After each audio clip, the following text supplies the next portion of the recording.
जीवनामध्ये संगत महत्वाची आहे. संगतच जीवनाचं कल्याण करते आणि संगतच जीवनाचं वाटोळं करत असते. म्हणून जीवनामध्ये संगत करताना डोळ्यात तेल घालून संगत केली पाहिजे.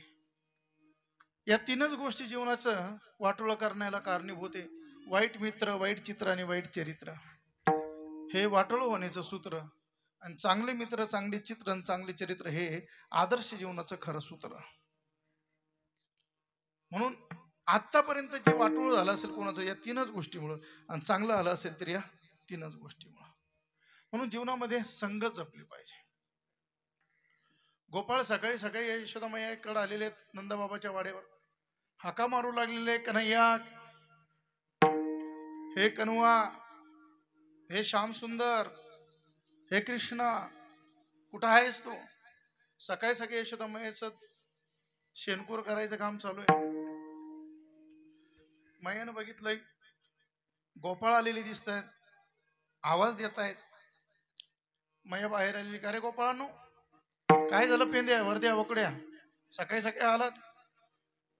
म्हणे मैया आम्हाला खेळायला जायचं. मग कृष्ण अजून बाहेरच आलेला नाही, त्याला पाठवा आमच्या बरोबर. मैया म्हणे सकाळीच तो बाहेर गेलेला आहे आणि तुमच्याकडे खेळायला यायचं म्हणूनच सांगून गेलेला आहे. गोपाळ म्हणतात आमच्याकडे तो आलाच नाही. म्हणे शोधा मग असेल तिथंच कुठंतरी. या गोपाळांनी सगळं गोकुळ पाहिलं, वृंदावन शोधलं.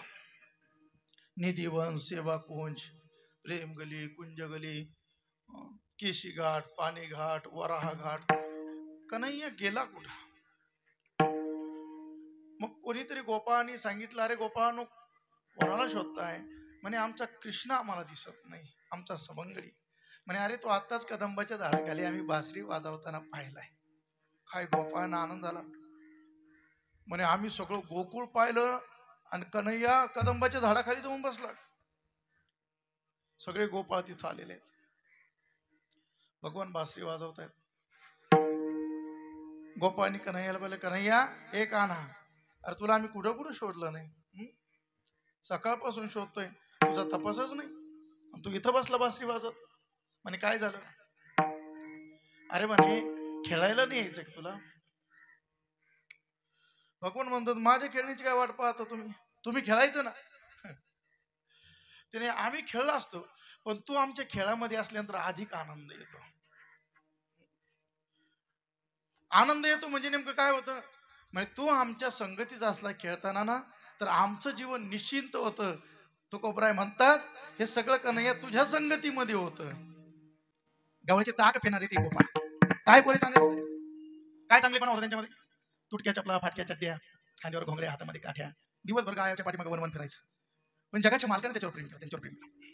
त्याच्या प्राप्ती करता योगी योग जपी जप तपितप करतात, ऋषी मुनी हवन करतात, त्यांच्या ध्यानालाही जो जात नाही. तो सर्व सर्वेश्वर परमात्मा आहे गोपाळ प्रेम. तू गोपाळ म्हणता गवळीयाची ताकी पिरे कोण पोरे चांगले. किती प्रेम केलं देवाने गोपाळांवर ऐका थोडक्यात सांग. भगवंतानी गोपाळां करता स्वतःचा जीव धोक्यात घेतला. पुतनेचा उद्धार केला, महाबळ भटाचं पळून लावलं, तृणावताचा उद्धार केला, शक्तासुराचा उद्धार केला, वत्सासुराचा उद्धार केला, बकासुराचा उद्धार केला, धेनुकासुराचा उद्धार केला, आगासुराचा उद्धार केला. एवढंच नाही, त्या यमुनेचं पाणी विषाक्त ज्या नागाने केलं ते काल्याच्या देखील मस्तकावर भगवान नाचले आणि काल्याला देखील तिथून पळून लावलं. काय काय केलं या गोपाळांकरता. गोपाळ म्हणतात एवढं कसं वेळ लागलं त्या गोपाळांचं तुम्हाला? छंद म्हणजे वेळ, एवढं कसं वेळ लागलं? वास्तविक ते गोपाळाला खेळातही घेत नव्हते. एकदा त्या वाळवंटामध्ये खेळ खेळत असताना गोपाळांमध्ये कृष्णामध्ये भांडण झाले आणि सगळ्यांनी मिळून ठरवलं की कृष्णाला खेळात घ्यायचं नाही. गोपाळ भांडू लागले, कृष्णा तू आमच्यात खेळू नको, तुझे जनावर आमच्यात चालू नको, तुझ्या गाय आमच्यात चालू नको, कान्होबा निवडी आपुली गोधनी. भगवान हात जोडतायत, असं करू नका, मला खेळात घ्या. गोपाळ म्हणतात अजिबात जमणार नाही, तुला आम्ही खेळात घेणार नाही. तू गोपाळ म्हणतात काय विशेष? त्याच्या प्राप्ती करता योगी जपी तपी थकले आणि हा गोपाळ समोर हात जोडतो, काकुळती देतो, काकुळती वारी शनभरी निवडी. असं झालं आपलं लेकरू गल्लीमध्ये जर इतर मुलाबरोबर खेळत असेल आणि ते मुलं जर त्याला खेळात घेत नसतील, ते रडत रडत घरी येत आईला म्हणतात आई मला ते मुलं खेळात घेत नाही. आई मध्ये काय घेत नाही, चाल मी तुझ्या बरोबर येते. त्याचा हात धरते आणि ते गल्लीत आणते. पोरांना हे बरोबर आमच्या बाळूला काय खेळात घेते तुम्ही? पोरं सांगते तुमचा बाळू साधा नाही आहे, त्याच्यावर कधी डाव येत नाही म्हणे, नारळ घेत नाही म्हणे, पळून जातो. आणि जी एकदा नाही अशा खूप वेळा झाल्या, आम्ही नाही घेणार खेळात. ते आई त्या लेकरांना सांगते घ्या, ती लहान लहान असला म्हणून काय झालं, लहान असं चोरी करायचं कळतं त्या, घोडे काढायचं बरं कळतं, त्याच्या डावाला पळून जातो. आम्ही घेणार नाही. ती आई त्या लेकराचा हात धरेन, चाल काय नको खेळू यांच्यात, वेडे मुलं ती बावळट आहेत, चाल तू घरी, तुला दुसरं खेळणं देते मी. ते लेकराला घरी आणते आणि त्याच्यासमोर खेळणं टाकते.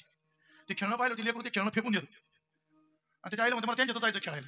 ती आई म्हणते काय पोराला या पोराचं वेड लागलं, हे जे म्हणणं आहे का, हे जे म्हणणं आहे का काय या पोरांचं वेड लागलं. तसं तो कोबरा म्हणतात जे गोपाळ याला खेळात घेत नाही, हा म्हणतो मला त्यांच्यात खेळायचं. एवढा त्यांचा चंद देवा, काय सेवा भक्ती ते यांचंही तसंच व्हायचं ना.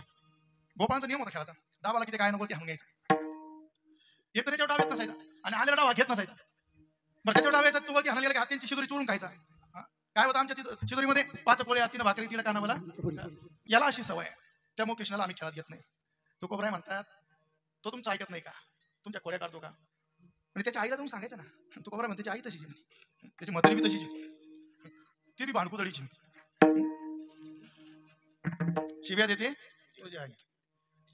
म्हणजे मग म्हाताऱ्याला जाऊन सांगा ना. म्हणजे म्हातारा तसं याचा मोऱ्या नावाचा बैल चुकला, तुझा बैल चुकला, मोऱ्या मोरा सांगू गेलो तुझ्या घरा, पाठी लागला तुझा म्हातारा. आणि काय सांगता, बांधावर भांडणं चालू, इकडे झालं तिकडे पोर भांडणं करायला लागले. मग मी विचार केला घरातले शाने माणसाला जाऊन सांगू का, पोराला समजून सांगू. ते म्हाताऱ्याला सांगायला गेलं, म्हातारा आतूनच कुराड घेऊन आलो. त्यांना वाटतं हे तरी शान असलं, हे तरी मोजून घेईल भाव, हे असं तसं. तुम्हाला सांगू का, हे बांध करणारे लोक आहे ना, याच्या समोर कधी सुखायचे होणार नाही. त्यांना त्याचं कारण आहे, त्याचं कारण बांध करणं म्हणजे काय करणार, ज्या जागेवर आपला अधिकार नाही त्या जागेवर बळच आपला अधिकार दाखवणार. आणि बळच ज्या जागेवर अधिकार दाखवले जातात त्या जागेवर तुमचे उत्पन्न भेटतं ना, त्याला अनितीचं उत्पन्न म्हणलेलं आहे.